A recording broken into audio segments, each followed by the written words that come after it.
अस्सलाम वालेकुम प्यारे बच्चों, मैं उम्मीद करता हूँ आप सब ठीक होंगे। तो प्यारे बच्चों, आज के वीडियो में आपके साथ मैं शेयर करूंगा क्लास 9 उर्दू की 2025 की नई किताब, इसका चैप्टर नंबर 5 कलीम और मिर्जा जाहिरदार बेग, जिसके मुसन्निफ है डिप्टी नज़ीर अहमद। प्यारे बच्चों, इस वीडियो में आपके साथ इस चैप्टर का नहायत ही आसान खुलासा मैं शेयर करूंगा। वीडियो स्टार्ट करने से पहले मेरी आपसे रिक्वेस्ट है, अगर आपने मेरा चैनल अभी तक सब्सक्राइब नहीं किया तो जल्दी से मेरे चैनल को सब्सक्राइब कर लें, वीडियो को लाइक कर लें।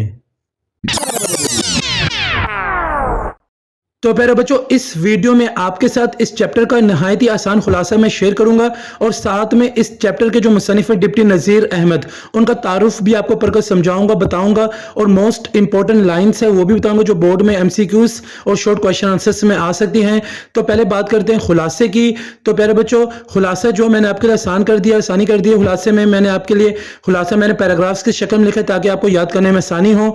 तो खुलासा आपके सामने प्यारे बच्चों इस चैप्टर का।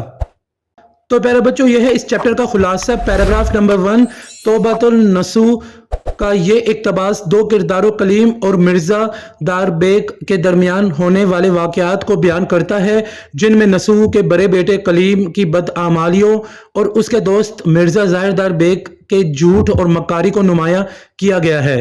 कलीम, जो नसू का बड़ा बेटा है, अपनी बदआदतों और बाप की नसीहतों को नजरअंदाज करने के बाइस घर में वालिदैन से झगड़ा करता है और घर छोड़कर अपने दोस्त मिर्जा जाहिरदार बेग के पास चला जाता है। मिर्जा अपने आप को साहिब जायदाद जाहिर करता है, मगर हकीकत में वो एक झूठा और धोखेबाज शख्स है।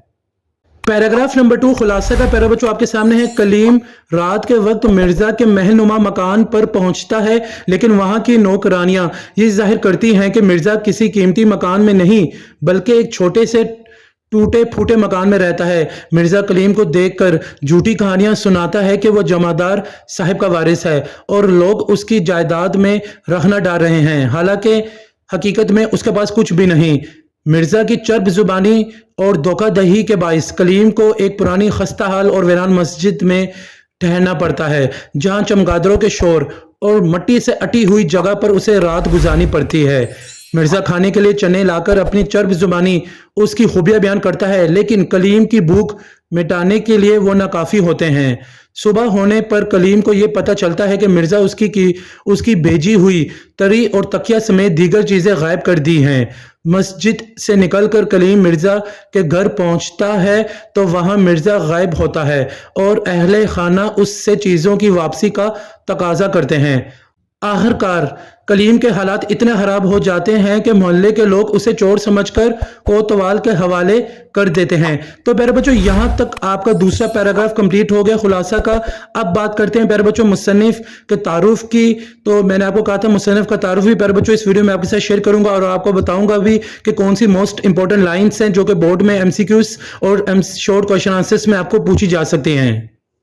तो प्यारे बच्चों, यह है मुसन्निफ का तारुफ डिप्टी नज़ीर अहमद। 1836 पैदाइश का साल, 1912 वफात का साल आपको याद होने चाहिए, एमसीक्यूज में पूछे जा सकते हैं। पहला पैराग्राफ है मौलवी नज़ीर अहमद, जिनको अदबी दुनिया में डिप्टी नज़ीर अहमद कहा जाता है। जिला बजनौर, इंडिया, यूपी के एक छोटे से गांव रीर में पैदा हुए। इब्तदाई तालीम अपने घर ही में अपने वालिद से, जो गांव में बच्चों को पढ़ाया करते थे, हासिल की और फिर दिल्ली जाकर दिल्ली कॉलेज में दाखिला ले लिया और आला तालीम हासिल की। तो प्यारे बच्चों, यहाँ पहले पैराग्राफ में इंपॉर्टेंट ये कि अदबी दुनिया में आपको क्या कहकर पुकारा जाता है और आप कहाँ पैदा हुए, किस गांव में पैदा हुए, तो आपको सब कुछ याद होना चाहिए। एमसीक्यूज में शॉर्ट क्वेश्चन आंसर्स में पूछा जा सकता है। इब्तदाई तालीम आपने किससे हासिल की, फिर आपने कहाँ जाकर आपने आला तालीम हासिल की, तो ये सब कुछ आपको याद होना चाहिए, एमसीक्यूज में पूछे जा सकते हैं। दूसरा पैराग्राफ है प्यारे बच्चों आपके सामने है। दूसरा पैराग्राफ की तरह चलते हैं। दूसरा पैराग्राफ आपके सामने डिप्टी नज़ीर अहमद बचपन ही से डिप्टी क्लर्क बनने का जो इस जमाने में बहुत ही तरक्की याफ्ता ओहदा ख्याल किया जाता था, ख्वाब देखते थे, जो एक रोज पूरा भी हो गया। उन्होंने इस मकाम व मर्तबा को पाने के लिए सख्त मेहनत और जमाने के बड़े नशेबो फराज देखे। उन्होंने 1857 की जंग आज़ादी को बहुत ही करीब से देखा, क्योंकि उन दिनों आप दिल्ली में मुकीम थे। तो प्यारे बच्चों, ये पूछा जा सकता है एमसीक्यूज में कि किस जंग को आपने बहुत ही करीब से देखा। जंग आज़ादी को 1857 की जंग को आपने बहुत ही करीब से देखा। सर सैयद अहमद खान के अफगार से बहुत मुतासिर थे। اس لیے 1857 کے بعد مسلمان اشراف گھرانوں کی تعلیمی حالات کو سدھارنے کے لیے لکھنے لکھانے کا کام کیا اور اپنی کوششوں میں کسی حد تک کامیاب بھی رہے۔ تو پیارے بچوں یہاں یہ بھی امپورٹنٹ لائن ہے کہ آپ کس کے افکار سے متاثر تھے؟ سر سید احمد خان کے۔ تیسرا پیراگراف تعارف کا۔ پیارے بچوں آپ کے سامنے ڈپٹی نذیر احمد ناول پڑھنے کے بے حد شائق تھے، مگر ان کے سامنے اردو میں ناول کی کوئی نمونہ موجود نہ تھا۔ البتہ انہوں نے اپنے طور پر کوشش کی اور اردو ناول نگاری کے میدان میں پہلا قدم رکھا، اور وہ چونکہ ایک معاملہ فہم، زیرک اور زبان و بیان کے پر قدرت رکھنے والے زبردست آدمی تھے، اس لیے انہوں نے انہی خوبیوں کی بدولت اردو ناول نگاری کے داغ بیل ڈالی۔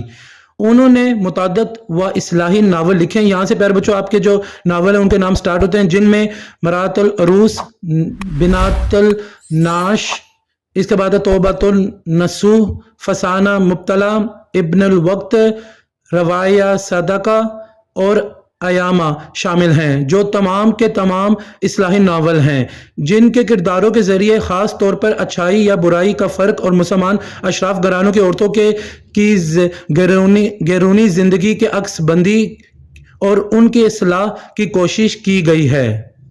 تیسرے پیراگراف میں پیارے بچوں پہلی لائن بہت ہی امپورٹنٹ ہے۔ ڈپٹی نذیر احمد ناول پڑھنے کے بے حد شائق تھے، یعنی آپ کو کس چیز کو پڑھنے کا شوق تھا۔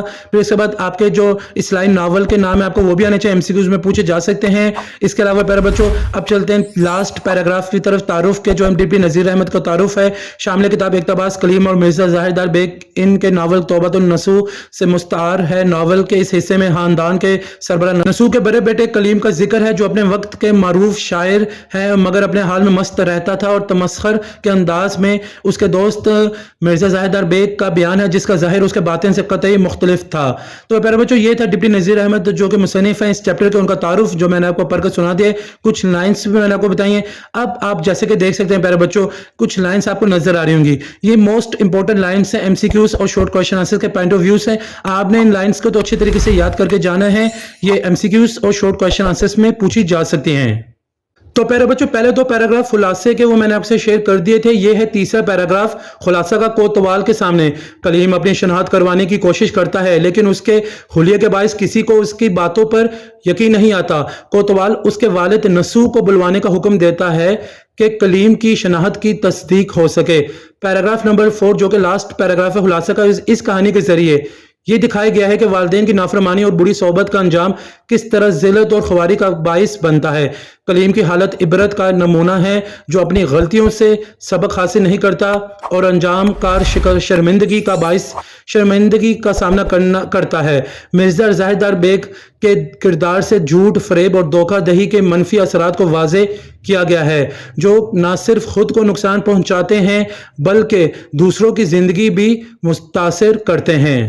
تو پیارے بچوں ادھر آ کر آپ کا چیپٹر کا خلاصہ مکمل ہو جاتا ہے۔ میں امید کرتا ہوں پیارے بچوں آپ نے خلاصے کو لکھ لیا ہوگا، بہت ہی آسان الفاظوں میں پیارے بچوں میں نے آپ کے ساتھ خلاصہ شیئر کیا اس چیپٹر کا، اور میں یہ بھی امید کرتا ہوں پیارے بچوں آپ نے مصنف کا تعارف سے ریلیٹڈ میں نے جو موسٹ امپورٹنٹ لائنز ہیں جو میں نے شیئر کی آپ کو بتائی ہیں کہ جو موسٹ امپورٹنٹ لائنز ہیں MCQs میں جو آ سکتی ہے، شارٹ کوسچنز میں آنسرز میں آ سکتی ہے، وہ بھی آپ نے نشان لگا لی ہوں گی۔